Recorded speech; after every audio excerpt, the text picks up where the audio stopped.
Hello बच्चों, welcome back. आज हम लोग एक्सरसाइज शुरू करने वाले हैं। तो पहले बात देखते हैं एक्सरसाइज नंबर 1.1। तो यहाँ पर लिखा है कि which of the following are the sets, justify your answer. तो इसमें कह रहे हैं कुछ शर्तें दी गई हैं और कहा गया है इसमें से सेट कौन होंगे। कैसे हम लोग इसको पता करेंगे? तो सेट की जो परिभाषा हमारे पास है उसमें हम ये कहते हैं कि ऐसी शर्तें जो मतलब जिनको हम काउंट कर सके, जिनका एक यूनिक आंसर हो, जिनको एक यूनिक तरीके से डिफाइन किया जा सके, उनके लिए हम सेट्स बना सकते हैं। हम कोई ऐसी कंडीशंस है जिसमें बहुत सारे तरह तरह के आंसर हो सकते हैं, यानी उसके हिसाब से तरह तरह के एलिमेंट उसमें डाले जा सकते हैं, तो उसको हम सेट नहीं कहेंगे।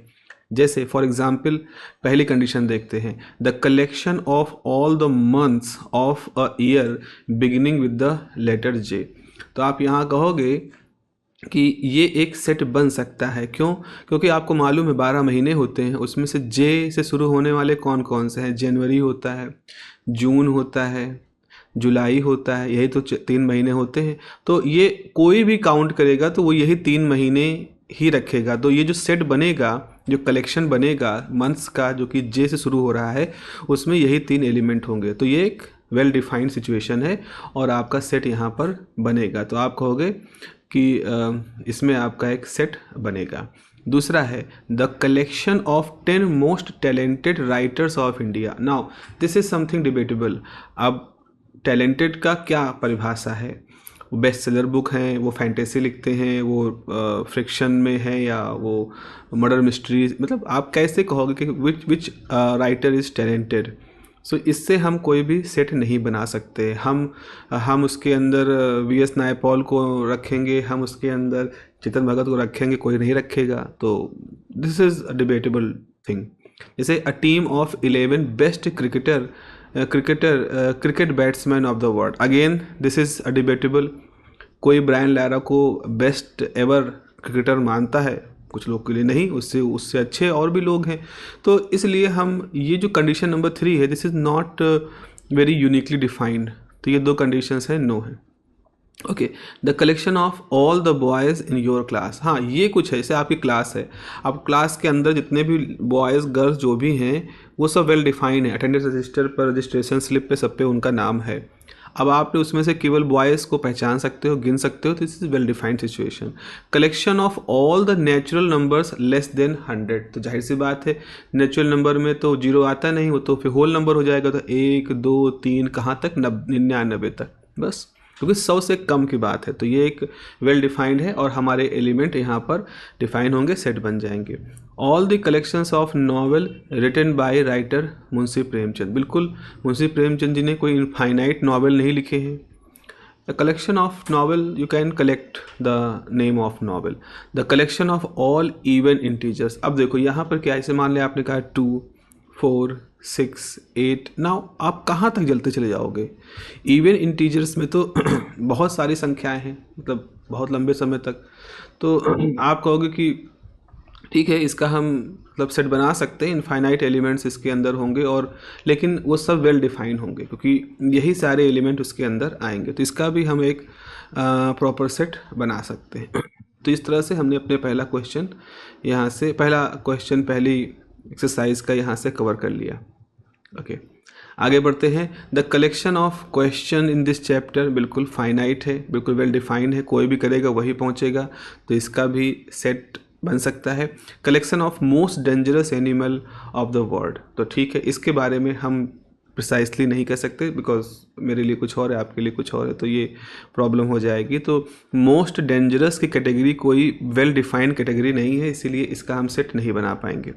क्वेश्चन नंबर 2 पे आते हैं। क्वेश्चन नंबर 2 में क्या है कि आपके पास एक सेट है जिसमें 1 2 3 4 5 6 है, ठीक है। Insert the appropriate symbol. आपको बिलोंग टू या नॉट बिलोंग टू का सिंबल लगाना है इन द ब्लैंक स्पेसेस। जो ब्लैंक स्पेस होंगे उसमें आपको लगाना है। जैसे यहाँ पर देखो सेट है जिसमें 1 2 3 4 5 है, बिल्कुल 5 एलिमेंट जो है वो ए को बिलोंग कर रहा है। देखो 5 यहाँ मौजूद है तो ए को बिलोंग कर रहा है। 8 यहाँ नहीं है तो 8 इसको बिलोंग नहीं कर रहा है। 0 यहाँ नहीं है तो 0 इसको बिलोंग नहीं कर रहा है। 4 है तो इसको बिलोंग कर रहा है। 2 है इसको बिलोंग कर रहा है। 10 इसको बिलोंग नहीं कर रहा है। सिंपल। बिल्कुल सेट देखो, आपका जो सेट है इसको आप देखो और उस हिसाब से आप इसका जवाब लिखते जाओ। तीसरा question, write the following sets into roster form. तो अभी तो ये रोस्टर फॉर्म में नहीं है, तो डिफाइन करके यहाँ पर लिखा गया है, सेट बिल्डर फॉर्म में है। तो यहाँ पर क्या होगा, एक सेट है A, x is such that x is an integer and x की वैल्यू 7 से कम लेकिन -3 या उससे ज़्यादा होनी चाहिए। तो इंटीजर है, अब इंटीजर के अंदर क्या है, आप कैसे लिखोगे, इंटीजर के अंदर माइनस वैल्यूज़ भी आती हैं, तो आपको -3 रखना है, क्योंकि x जो है वो -3 से ज़्यादा या उसके बराबर हो सकता है। तो बराबर वाले केस में -3 होगा, -2 होगा, -1 होगा, 0 होगा, 1 होगा, 2 होगा, 3 होगा, 4 होगा, 5 होगा, 6 होगा, 7 इसलिए नहीं होगा क्योंकि x को 7 से छोटा रहना है। तो इस तरह से हमारा रोस्टर फॉर्म में, सेट बिल्डर फॉर्म से रोस्टर फॉर्म में इस तरह का एक्सप्रेशन आ जाएगा। अब दूसरा क्या है, एक नेचुरल नंबर है जो कि नंबर लेस देन 6। तो नेचुरल नंबर लेस देन 6 क्या क्या हो सकते हैं भाई, 1 है, 2 है, 3 है, 4 है, 5 है, तो ये नेचुरल नंबर लेस देन 6 है। तीसरा है x is such that x is a 2 digit natural number such that sum of its digit is 8। यानी आपको सेट ऐसे बनाना है कि आपके पास सेट है जिसमें 2 नंबर हों। Let me just right it somewhere else. आप ऐसा सोचो कि आप कुछ ऐसा कह रहे हो कि आपके पास एक सेट है C और इसके अंदर आपको ऐसे एलिमेंट रखने हैं, जैसे A B एलिमेंट है तो ये एक नंबर है। अब आपको ऐसा रखना है कि A + B 8 आए। तो जैसे आप ऐसे सुनो को 1 में 7 जोड़ो तो ये 8 आ जाएगा, ऐसे ही 2 में 6 जोड़ोगे तो 8 आ जाएगा, 3 में 5 जोड़ोगे 8 आ जाएगा। देखो यहाँ हम बढ़ते जा रहे हैं और यहाँ घटते जा रहे हैं। 4 + 4 8 आ जाएगा, 5 + 3 8 आ जाएगा, 6 + 2 8 आ जाएगा, 7 + 1 8 आ जाएगा। तो यहाँ कौन कौन सी संख्याएं बनेंगी, 17 बनेगा, 26 बनेगा, 35 बनेगा, 44 बनेगा, 53, 62 और 71। तो ये उन सारे अंकों का जोड़ है जिनको आपस में सम करेंगे तो हम हमेशा 8 पाएंगे। तो 2 डिजिट नेचुरल नंबर यहाँ से आपको मिल जाएंगे जिनको सम करने पर 8 आपको मिलेगा। डी सेट क्या है, x is a prime number which is divisor of 60। अच्छा, प्राइम नंबर हो और 60 का डिवीजर हो, ठीक है भाई। जरा पहले देखें जो 60 है उसके फैक्टर कौन कौन से होते हैं। तो अगर हम फैक्टर की बात करें तो आपके पास 2 है तो ये 30 हो गया, फिर 2 है तो ये 15 हो गया, फिर 3 है तो 5 हो गया, ये 5 है, तो इस तरह से। तो यहाँ पर हमारे पास डिवीजर कौन है इसके, 2 है, 3 है, 5 है। ठीक है, सवाल क्या कह रहा है, 4 भी हो सकता है, 4 भी है। अब यहाँ पे क्या क्या हो सकता है, prime number which is divisor of 60। तो देखिए 60 के कौन कौन से डिवीजर हमारे सामने हो रहे हैं। 60 के आपके पास 2 हो जा रहा है, 3 हो जा रहा है, 4 हो जा रहा है, और 6 हो जा रहा है, 5 हो जाएगा, और कौन होगा, फिर 12 हो जाएगा, फिर तो बढ़ते चले जाएंगे, 15 हो जाएगा, फिर 30, ऐसे आप बढ़ते चले जाएंगे। तो हमें तो ऐसे देखने जो प्राइम हो, तो प्राइम का मतलब है वो नंबर जो कि 1 और अपने से ना कैंसिल हो, उसके अलावा और किसी से कैंसिल ना हो।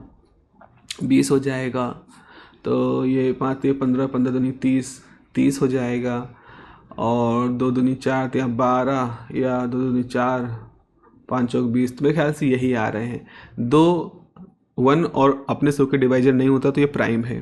3 भी प्राइम है। 4 क्या है, 4 60 का डिवीजर तो है लेकिन ये 2 से डिवाइड हो जाता है तो ये प्राइम नहीं है। 6 भी प्राइम नहीं है क्योंकि ये 2 से डिवाइड हो जाता है। 5 प्राइम है, 12 प्राइम नहीं है, 15 प्राइम नहीं है, 20 प्राइम नहीं है, 30 प्राइम नहीं है क्योंकि ये सब डिवीजर हो जाते हैं। तो इस तरह से आपके पास 2, 3 और 5 ये ऐसे प्राइम नंबर निकल के आते हैं जो कि जिनका डिवीजर जो 60 के डिवीजर भी हैं और प्राइम है। तो अगर आप इनका सेट बनाओगे बच्चों तो आपके सेट में कौन कौन से एलिमेंट बनेंगे, तो डी जो होगा, डी में आपके पास क्या क्या आ जाएंगे, आपके पास 2 आ जाएगा, 3 आ जाएगा और 5 हो जाएगा। ओके, इस तरह से पांचवा देखो E, the set of all letters in the word trigonometry. तो आप हमेशा से मैं कहता आया हूँ, आप जानते हैं कि आपको बिना लेटर रिपीट किए आपको लिखना है। तो टी है, आर है, आई है, जी है, ओ है, एन है। अच्छा, ये ओ एक बार रिपीट हो चुका है, एम है, एम लिख सकते हैं, रिपीट नहीं हुआ है। ई लिख सकते हैं, रिपीट नहीं हुआ है। फिर टी रिपीट हो चुका है, नहीं लिखेंगे। आर रिपीट हो चुका है, वाई रिपीट हो चुका है। तो बिना रिपीट किए आप T, R, I, G, O, N, M, E ये लेटर्स हैं जो कि ट्रिग्नोमेट्री वर्ड बनाते हैं। इसी तरह से अगर एफ लो तो आप लिखा है the set of all the letters in the word better.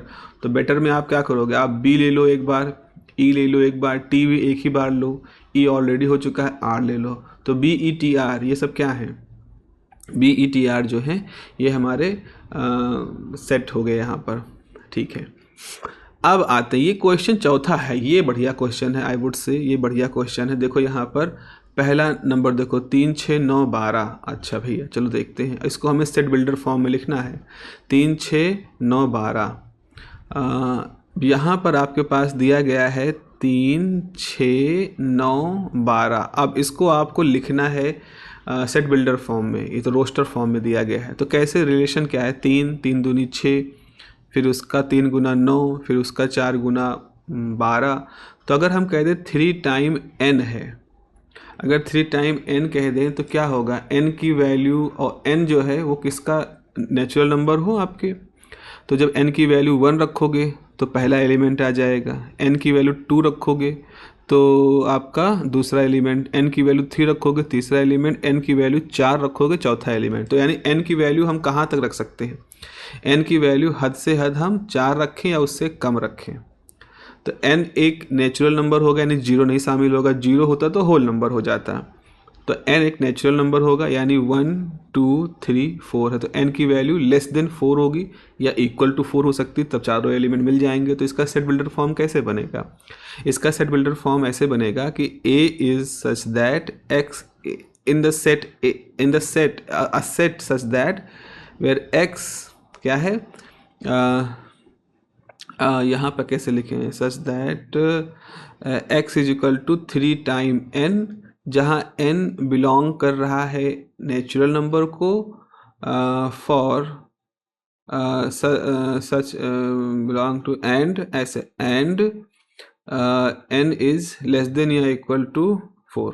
ये आपके पास आंसर आ गया। तो इस तरह से आप इसको लिख सकते हो, वर्ड्स में लिख दो, where n must be natural number and less और इक्वल टू 4। तो इस तरह से आप यहाँ पर लिख सकते हैं। तो ये हो गया आपके पास फॉर्म इसका। दूसरा देखें तो ये क्या है, यहाँ है 2, 4, 8, 16, 32। तो यहीं पे लिख देता हूँ, थोड़ा सा बार बार पेज शिफ्ट करने में है। मान लो एक सेट है B, तो B में क्या है, 2 है, 4 है, 8 है। तो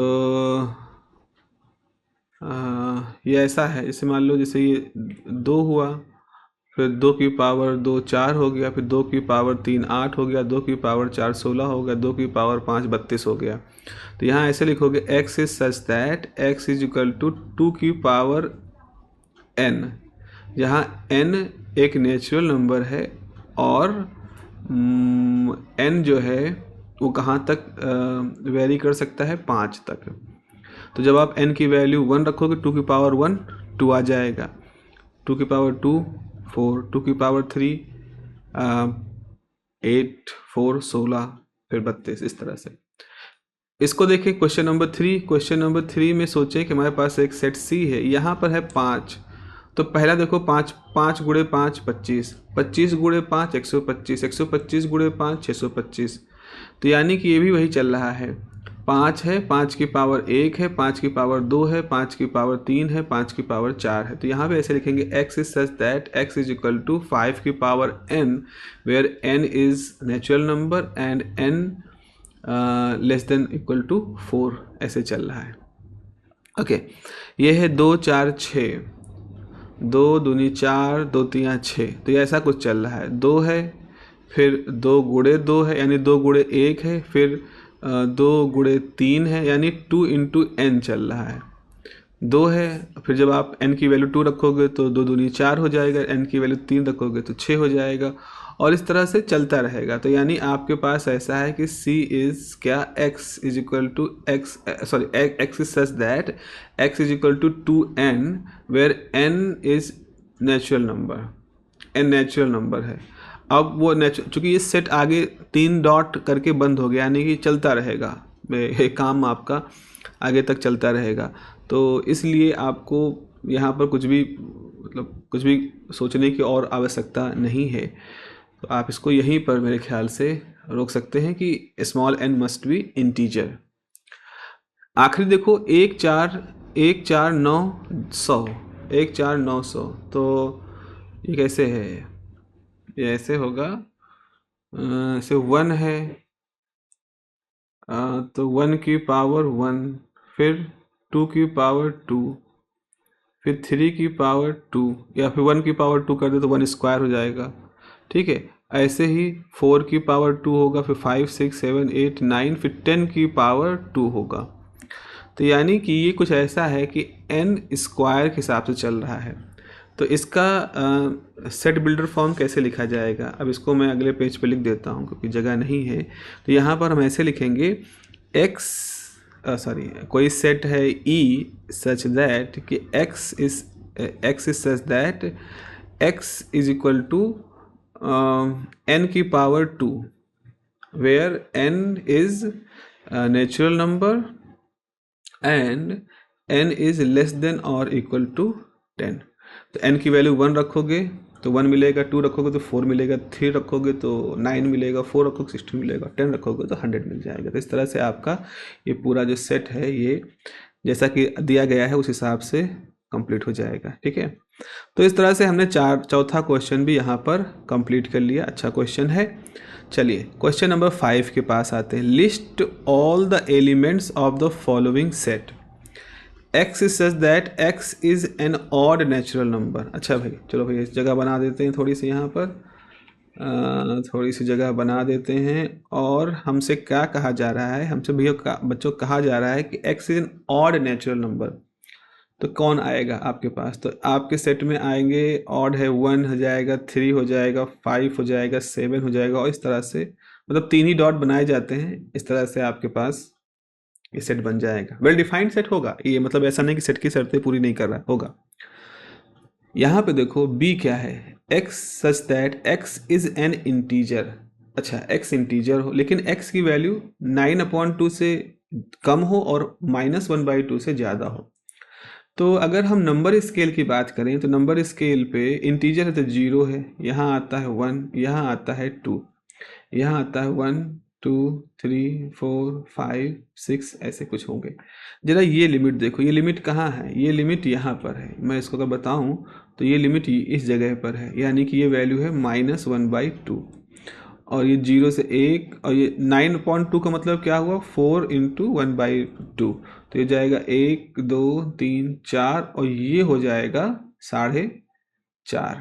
ठीक है, अब हम कह रहे हैं x इंटीजर है और जो इन दोनों लिमिट के बीच में है। तो खुद ही देखो इस पर्पल कलर के एरो और इस पर्पल कलर के एरो के बीच में कौन है, -1 है, 0 है, 1 है, 2 है, 3 है, 4 है। तो आपके इस सेट में कौन कौन हो जाएगा, आपके पास इस बी सेट में, सेट बी के अंदर कौन कौन हो जाएगा, -1 0 1 2 3 4, ये आपके पास 6 एलिमेंट आ जाएंगे। ओके, चौथा देखें। अच्छा ये तीसरा है, x इज एन इंटीजर।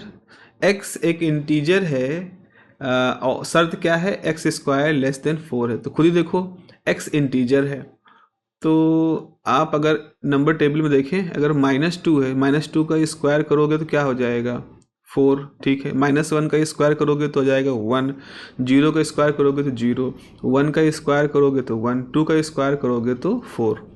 तो ऐसा हमें ऐसे इंटीजर लेने हैं जिनका स्क्वायर या तो 4 हो या 4 से छोटा हो। तो आपके पास कौन कौन आ गए, सी के अंदर आ गए आपके पास -2 का स्क्वायर 4 होगा, -1 का स्क्वायर भी होगा, 0 का स्क्वायर भी होगा, 1 का स्क्वायर और 2 का स्क्वायर। तो ये 5 एलिमेंट आ जाएंगे जो इस शर्त को पूरी कर रहे हैं। तो सेट सी जो है वो इस तरह से आपको मिल जाएगा। ठीक है ना, चलें आगे बढ़ते हैं। आगे हमारे पास एक लेटर दिया गया है, एक अल्फ़ाबेट के हिसाब से आपसे कुछ क्वेश्चन है। Letter in the word loyal, तो इसमें आपके पास कौन कौन है, इसके अंदर आ जाएगा L O Y A, क्योंकि L तो रिपीट हो रहा है तो नहीं रहेगा। अच्छा ये देखो पांचवा, X is the month of year not having 31 days. जब हम लोग छोटी क्लास में होते हैं तो हमको जो हमारे क्लास टीचर जनरली मेरे ख्याल सबको सिखाते हैं कि जो नकल्स होते हैं, जो गांठें होती हैं ना, इनके हिसाब से गिनना सिखाते हैं। जैसे जनवरी, फरवरी, मार्च, अप्रैल, मई, जून, जुलाई, फिर अगस्त, फिर सितंबर, फिर अक्टूबर, फिर नवंबर, फिर दिसंबर। गलती हो गई थी यहाँ से। तो यहाँ इस हिसाब से हम देखते हैं कि जो जो इन गांठों पे पड़ते हैं, जैसे जनवरी, फरवरी, तो गांठ पे पड़ा तो 31 का, फरवरी 28 की, फिर मार्च 31 का, फिर अप्रैल 30 का, फिर मई 31 की, फिर जून 30 का, फिर जुलाई 31 की, और फिर से यहाँ से आओगे 31 अगस्त 31 का, सितंबर 30 का, अक्टूबर 31 का, नवंबर 30 का, दिसंबर 31 का। तो इस हिस्से से हिसाब से अगर आपसे कहा जाए कि आप वो मंथ का लिस्ट बनाओ, तो आप मंथ की लिस्ट बना लोगे। ई में कौन कौन आएगा, फरवरी आएगा, हम शॉर्ट में लिख रहे हैं फरवरी आएगा, मार्च नहीं होगा अप्रैल आएगा, फिर मई नहीं होगा जून आएगा, फिर जुलाई नहीं होगा, नहीं मई जून आएगा, फिर जुलाई अगस्त नहीं होंगे, फिर सितंबर आएगा, फिर नवंबर आएगा, जो 31 के नहीं होते। तो फरवरी, अप्रैल, जून, सितंबर, नवंबर, ये हैं पाँच महीने जो 30 के होते हैं, यानी 31 के नहीं होते। एक 28 का होता है, 29 का हो सकता है, बाकी 30 के होते हैं। अब देखो, तो छठा क्वेश्चन क्या है, x such that x is a consonant in the English alphabet which precedes के। अच्छा, वो कॉन्सोनेंट इंग्लिश लेटर के जो कि के से प्रीसीड मतलब होता है ना, पै से सक्सीड मतलब होता है आगे के, प्रीसीड मतलब होता है पहले के। तो आपको पहले तो याद करो थे ABCDEFGHI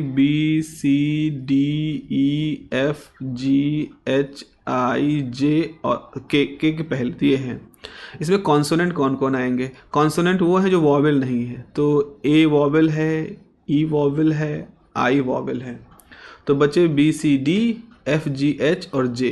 तो आपके पास सेट में कौन बचेगा, BCDFGH और J। ये हमारे पास कितने हैं, HJ 4 3 7 हैं हमारे पास जो कि इस सेट के एलिमेंट हैं। ठीक है, इस तरह से आप यहाँ पर कंप्लीट कर लोगे। Match each of set on the left in the roster with the same set on the right described in set builder form. Okay, तो पहले हम जो साफ साफ दिख रहे हैं पहले उनकी बात करते हैं। जैसे ये है तो ये तो डी को बिलोंग कर रहा है, ठीक है। अब आते हैं 1 2 3 6, 1 2 3 6, तो ये तो ऐसा लग रहा है 1 2 3 6, तो ऐसा लग रहा है कि ये x is natural number and divisor of 6। तो ये सब डिवीजर लग रहे हैं 6 के, तो मेरे ख्याल से ये इसका हो जाएगा 2 1 3 5 7, ये ऑड नंबर वाला है, तो ये ऑड नंबर वाला है, तो इस शर्त को पूरा करेगा। x is odd number, natural number less than 10, हाँ यहाँ लेस देन 10 है। अब बचा ये तो prime number and divisor of 6, तो प्राइम नंबर तो ये दिख रहा है साफ साफ, तो ये प्राइम नंबर और डिवीजर ऑफ 6 है। तो बच्चों इस तरह से उम्मीद है आपको ये सारा कुछ समझ में आया होगा कि कैसे ये एक्सरसाइज पूरी होती है। अच्छी एक्सरसाइज है। अगर आपको ये क्वेश्चन इजी लग रहे हैं तो इसका एक कारण ये भी है कि आपने कॉन्सेप्ट को समझा है, इसलिए आपको ये क्वेश्चन इजी लग रहे हैं। वरना अगर ये शर्त नहीं मालूम है कि वेल डिफाइंड तरीके से अगर हम ना बता पाएँ तो हम सेट नहीं कहेंगे, तो वहाँ आपको पहले क्वेश्चन प्रॉब्लम होगी। अगर आपको नंबर लाइन नहीं मालूम है तो आप इस तरह की चीज़ों को नहीं एक्सप्लेन कर पाओगे। आपको ये नहीं मालूम है कि लेटर रिपीट नहीं करते हैं, तो आप इसमें 2 बार एल लिख दोगे, कॉमा लगा के यही स्पेलिंग फिर से कॉमा लगा के लिख दोगे। तो ये सब जेन्युइन और नॉर्मल गलतियाँ होती है जो बच्चे करते हैं। तो ये एक पूरा 1.1 एक्सरसाइज का वीडियो है, और हम अगले वीडियो में मिलेंगे जिसमें कि हम 1.2 और इफ़ पॉसिबल 1.3 भी हम उसमें कवर कर लेंगे। ओके, चलिए, have a nice day, take care, bye bye.